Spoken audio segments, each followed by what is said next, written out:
تمام منظر جو ہے پورا پاکستان دیکھ سکے گا. ہماری درخواست تھی کہ اس کو ٹی وی پہ لائیو نشر کیا جائے اور یہ درخواست آج مان لی گئی ہے، کیونکہ پہلے جو اصل مقدمہ چلا تھا جون جولائی 2024 میں وہ لائیو سٹریم ہوا تھا. اس لیے کوئی وجہ نہیں ہے کہ اب جو ریویو کی درخواستیں ہیں ان کو خفیہ رکھا جائے، ان کو بند کمرے میں رکھا جائے. پورے پاکستان کو معلوم ہونا چاہیے کہ پاکستان کی جمہوریت کا فیصلہ کس طرح سے کیا جا رہا ہے. ہم بھرپور یہاں مزاحمت کریں گے. جو کوشش ہے حکومتی جماعتوں کی، حکومتی حلقوں کی، کہ پارلیمان کو مکمل طور پہ عوام کی رائے سے ہٹ کر تشکیل دیا جائے. عوام کی رائے پر پہلے 8 فروری 2024 کو ایک حملہ ہوا تھا. اس حملے کو مزید گہرا کرنے کی کوشش تھی کہ مخصوص نشستیں پی ٹی آئی سے چھین لی جائیں جو پارلیمان کا 1/3 حصہ ہیں. بہت بڑا حصہ پارلیمان کا یہ مخصوص نشستیں ہیں. ہم نے استدعا کی، مزاحمت کی. سپریم کورٹ کے 13 رکنی بینچ نے 8-5 کی اکثریت سے پی ٹی آئی کے وجود کو بطور سیاسی جماعت پارلیمان میں تسلیم کیا اور حکم دیا کہ جو نشستیں ہمیں دی گئی ہیں، تمام تر دھاندلی کے بعد جو نشستیں جیتی گئی ہیں، ان کے تناسب سے خواتین اور غیر مسلم ارکان کی نشستیں ہمیں دی جائیں. اس فیصلے کے خلاف ریویو فائل کیا گیا. یہ ریویو فائل ہو گیا تھا اکتوبر 2024 میں. اس کی سنوائی جو ہے مئی تک مؤخر کی گئی، مئی 2025 تک. اس دوران بڑا واقعہ جو ہوا وہ 26ویں ترمیم تھی جو اکتوبر ہی میں کی گئی، اکتوبر 2024 میں. اس 26ویں آئینی ترمیم کی وجہ سے بینچ کی تشکیل مکمل طور پہ تبدیل ہو گئی. جو 13 رکنی بینچ اس وقت تھا جولائی 2024 میں جس نے یہ مقدمہ سنا تھا اور 8-5 کی اکثریت سے ہمارے حق میں فیصلہ کیا تھا، اس بینچ کو تبدیل کر دیا گیا. 26ویں ترمیم میں بالخصوص یہ لکھا گیا کہ ریویو کی جو پٹیشنیں پینڈنگ ہیں وہ ایک نئے بینچ کے پاس جائیں گی، یعنی کہ کانسٹیٹیوشنل بینچ کے پاس جائیں گی. اور اس کانسٹیٹیوشنل بینچ میں نمایاں رول ادا کرنے والے جج صاحبان، جسٹس منصور علی شاہ، جسٹس منیب اختر، جسٹس اطہر من اللہ، ان کو خارج کر دیا گیا. تو اب یہ مقدمہ ایک نیا بینچ سن رہا ہے. اس 13 رکنی بینچ میں سے بھی 2 معزز ارکان نے، جج صاحبان نے، جسٹس عائشہ ملک اور جسٹس عقیل عباسی نے اپنا فیصلہ دے دیا ہے. ان کو بینچ کی کارروائی میں مزید نہیں بٹھایا جا رہا یا وہ نہیں بیٹھ رہے. اب 11 رکنی بینچ ہے جو اس مقدمے کی سماعت کر رہا ہے. تو پیر والے دن سے ہم بحث کریں گے. ہماری یہ استدعا کہ اس تمام معاملے کو مؤخر کیا جائے جب تک 26ویں آئینی ترمیم کے خلاف جو ہماری درخواستیں ہیں ان کا فیصلہ نہیں ہو جاتا. اس درخواست کو نہیں مانا گیا. ہماری یہ بھی استدعا تھی کہ بینچ کی دوبارہ تشکیل کی جائے اور اس کو 13 رکنی بینچ کے طور پہ ہی سنا جائے اس معاملے کو. وہ استدعا بھی قبول نہیں کی گئی. اس حوالے سے مزید بحث دوران سماعت ہوگی، لیکن ہماری یہ درخواست کہ معاملے کی لائیو سٹریمنگ ہو، ٹی وی پہ یہ چلے، وہ منظور کر لی گئی ہے.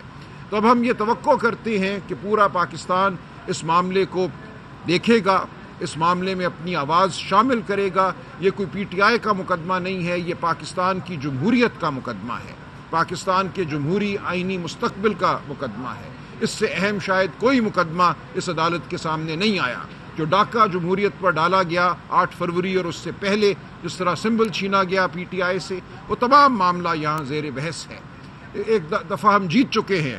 ہم سمجھتے ہیں مستقبل میں بھی جیت ہماری ہے، لیکن یہ مقدمہ ہم لڑیں گے، پورے انہماک سے لڑیں گے. بالآخر پاکستان کے عوام نے یہ فیصلہ کرنا ہے، کسی عدالت نے نہیں، کہ پاکستان میں جمہوریت رہنی ہے یا نہیں رہنی. اس لیے پاکستان کے عوام کی شمولیت اس کارروائی میں بہت ضروری تھی، اور وہ شمولیت اب یقینی بن چکی ہے، کیونکہ ٹی وی پہ پورے پاکستان کو موقع ملے گا کہ وہ دیکھے کہ کیا بحث ہو رہی ہے اور اس کا کیا جواب دیا جا رہا ہے. ہم سمجھتے ہیں تاریخ، آئین، قانون، شرافت ہمارے ساتھ کھڑے ہیں.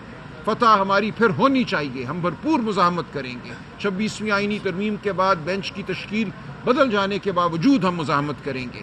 ہم کوئی معاملہ مزاحمت کے بغیر نہیں چھوڑیں گے، اور انشاءاللہ تاریخ ہمارا ساتھ دے گی، خدا تعالی ہمارا ساتھ دیں گے اور فتح ہماری ہوگی. بہت شکریہ جی. کوئی سوال کرنا چاہیں گے؟ سلمان صاحب بتائیے گا کہ آپ کے خلاف فوجی عدالتوں کا کیس خلاف فیصلہ آیا ہے آپ کے پی ٹی آئی کے، اور دیگر بھی توقع یہی ہے اور کوئی تاثر بھی اسی قسم کا ہے تو کیا پھر بھی آپ آئینی بینچ کے سامنے جی بالکل دلائل دیں گے؟ بالکل دیں گے. دیکھیں ہم نے میدان خالی نہیں چھوڑنا. میری کل خان صاحب سے اڈیالہ جیل میں بھی تفصیلی گفتگو ہوئی ہے اس حوالے سے. ان کو میں نے اس مقدمے کا بھی بتایا. ان کی تاکید ہے کہ اس مقدمے کو پورے انہماک سے لڑا جائے اور جو بھی معاملہ ہے اس کو اب ہم نے قوم کی عدالت میں پیش کرنا ہے.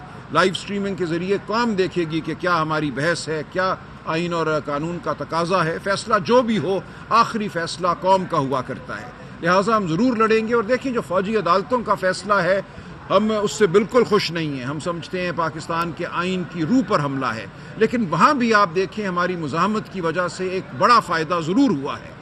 جن جج صاحبان نے ہماری بات نہیں مانی مکمل طور پہ, جنہوں نے ہماری بات کو رد کیا, 2 جج صاحبان نے 7 میں سے ہماری بات سے مکمل اتفاق کیا. پہلے 5 جج صاحبان ہماری بات سے اتفاق کر چکے تھے, لہٰذا 2 راؤنڈ میں یہ مقدمہ فوجی عدالتوں کا سنا گیا. پہلے 5 جج صاحبان نے سنا, پھر 7 نے سنا. 5 نے ہماری تائید کی, اس کے بعد 2 نے مزید ہماری تائید کی, یعنی کہ 12 جج صاحبان جنہوں نے یہ مقدمہ سنا ہے سپریم کورٹ میں, ان میں سے 7 ہمارے ساتھ کھڑے ہیں, 5 ہمارے خلاف. لیکن وہ 5 جو ہمارے خلاف گئے ان کو بھی یہ کہنا پڑا کہ ہمیں اپیل کا حق دیا جائے, ہائی کورٹ میں اپیل کا حق دیا جائے. یہ ایک بہت بڑی ڈیولپمنٹ ہے, بہت بڑی پیش رفت ہے. اب جن لوگوں کو سزا ہو چکی ہے فوجی عدالتوں سے, ان سب کی اپیلیں, پہلے یہ تھا کہ اپیلیں بھی آرمی چیف کے پاس جاتی تھی, اب اپیل جو ہے وہ ہائی کورٹ کے پاس جائے گی اور ہائی کورٹ سے سپریم کورٹ آئے گی. یہ ایک بہت بڑی پیش رفت ہے. اب دکھانا ہوگا فیصلہ کرنے والوں کو ملٹری عدالت میں کہ کیا گواہی تھی, کیا شہادت تھی, اس کے ساتھ انہوں نے کیسے معاملہ کیا ہے اپنے فیصلے میں. لہٰذا مزاحمت کا ضرور فائدہ ہوتا ہے. اگر ہم ملٹری کورٹس کا معاملہ بھی چھوڑ دیتے اس بنیاد پہ کہ 26ویں ترمیم ہو گئی, حکومت کا من پسند بینچ ہے, تو ہم یہ فتح حاصل نہ کر سکتے. لہٰذا اس فیصلے میں بھی ایک بہت بڑی پیش رفت ہوئی ہے اور ہمیں امید ہے, ہم سمجھتے ہیں کہ ہمارے دلائل, ہمارے جو آئین اور قانون کے تقاضے ہیں وہ اتنے واضح ہیں کہ ہمیں یہاں بھی انشاءاللہ جمہوریت کو آگے بڑھانے میں موقع ملے گا.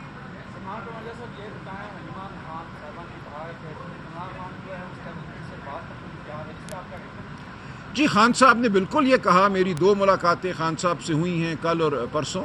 خان صاحب نے یہ کہا کہ مجھے خواہش نہیں ہے کسی سے بات کرنے کی, لیکن اس وقت ملک جہاں کھڑا ہے وہاں ضرورت ہے کہ ملک کی سب سے بڑی سیاسی جماعت اور اس کا لیڈر اور ملک کے ادارے آپس میں گفتگو کریں. یہ کوئی کسی پہ عنایت نہیں ہوگی. خان صاحب یہ سمجھتے ہیں کہ دشمن کا مقابلہ کرنے کے لیے یکسوئی کی ضرورت ہے. ملک کے اندر جو انتشار ہم نے نہیں پیدا کیا, انتشار انہوں نے پیدا کیا ہے جنہوں نے الیکشن لوٹا, جنہوں نے عدالتوں کو مغلوب کیا. لوگ ان سے بددل ہیں, لوگ ان کے خلاف کھڑے ہیں. ہم چاہتے ہیں کہ پوری قوم متحد ہو کر کھڑی ہو, اس لیے خان صاحب بالکل بات کرنے کے لیے تیار ہیں. یہ ان کی خواہش نہیں ہے, وہ سمجھتے ہیں یہ ضرورت ہے ملک کی. اسی طرح ملک میں کوئی سرمایہ کاری نہیں ہو رہی, نوکریاں پیدا نہیں کی جا رہی. ہمارے نوجوانوں کے لیے ناممکن ہوتا چلا جا رہا ہے نوکری حاصل کرنا. آپ اگر آج کے اخبارات دیکھیں, کل کے اخبارات دیکھیں, ملک کی سب سے بڑی تجارتی جو تنظیم ہے اس نے اعلان کیا ہے کہ ملک کی معیشت تباہی کے دہانے پر کھڑی ہے. تمام بلند بانگ دعوے جو ہیں وہ جھوٹ ثابت ہوئے. ملک میں ملیں بند ہو رہی ہیں, بے روزگاری بڑھ رہی ہے. آپ نے معیشت کا گلا گھونٹا صرف انفلیشن کو کم کرنے کے لیے, افراط زر کو کم کرنے کے لیے, لیکن اس کے ساتھ ساتھ آپ نے غربت میں بھی اضافہ کیا, آپ نے بے روزگاری میں بھی اضافہ کیا. تو اس سب کا تدارک کرنے کے لیے ضروری ہے کہ ملک کی سب سے بڑی سیاسی جماعت, ملک کا لیڈر, قوم کا لیڈر, اس کی بات سنی جائے, اس کو شامل کیا جائے گفتگو میں. تو یہ وہ 2 معاملے ہیں جن کی وجہ سے عمران خان صاحب نے اس آمادگی کا اظہار کیا ہے. انہیں کوئی خواہش نہیں ہے, وہ کسی سے تقاضا نہیں کر رہے, وہ صرف یہ کہہ رہے ہیں کہ اگر مجھ سے بات کی جائے گی تو میں بات کروں گا اور میں ملک کی فلاح کا راستہ جو ہے وہ بالکل دکھاؤں گا. ملک کو یکسو کر کے, متحد کر کے, یگانگت کے ساتھ آگے بڑھنا ہے, اور یہ ممکن نہیں ہے جب تک آپ ملک کے, قوم کے لیڈر کو گفتگو میں شامل نہ کریں.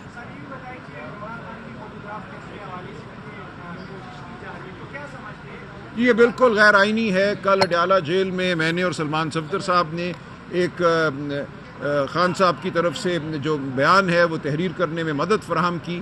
اس میں ہم نے یہی کہا ہے کہ آئین کا آرٹیکل 13 اور آرٹیکل 14 احترام آدمیت کی گارنٹی دیتے ہیں, ضمانت دیتے ہیں.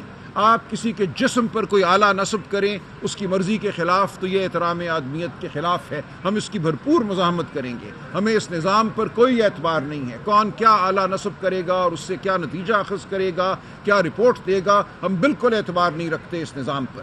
لہٰذا ہم اس کی مزاحمت کریں گے. خان صاحب کا، ہر انسان کا یہ بنیادی حق ہے کہ وہ اپنے جسم کی حفاظت کر سکے. کسی کے جسم کو آپ ہاتھ نہیں لگا سکتے اس کی مرضی کے بغیر.